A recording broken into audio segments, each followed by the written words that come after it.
சிவபெருமானின் 63 நாயன்மார்களில் ஒருவர் இளையான்குடி மாறார் நாயனார்.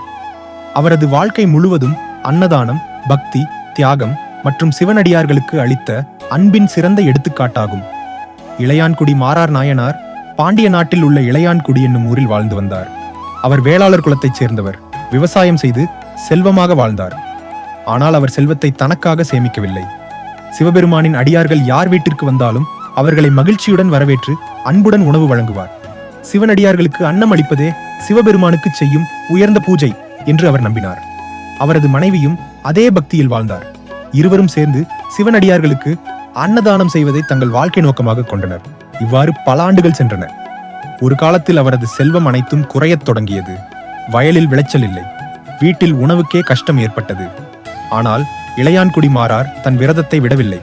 முதலில் சிவனடியார்களுக்கு உணவு, பிறகு நமக்கு என்பதே அவரது வாழ்க்கை நெறி. ஓர் இரவு கடுமையான மழை பெய்து கொண்டிருந்தது. இரவு மிகவும் இருண்டிருந்தது. அந்த நேரத்தில் ஒரு சிவனடியார் அவரது வீட்டிற்கு வந்தார். இளையான்குடி மாறார் மிகுந்த மகிழ்ச்சியுடன் அவரை வரவேற்றார். ஆனால் வீட்டில் ஒரு தானியம் கூட இல்லை.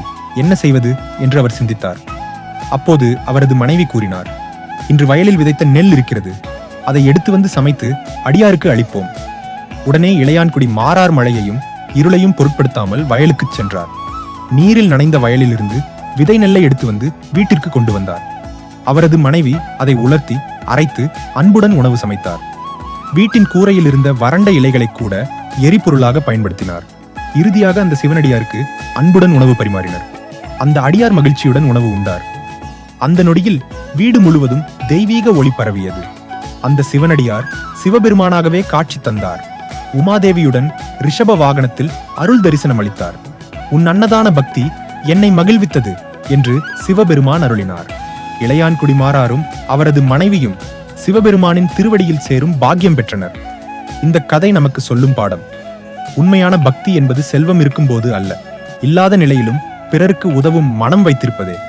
அன்னதானம் அனைத்து தானங்களிலும் உயர்ந்தது. இறைவன் உண்மையான அன்பையும் பக்தியையும் எப்போதும் கைவிட மாட்டார்.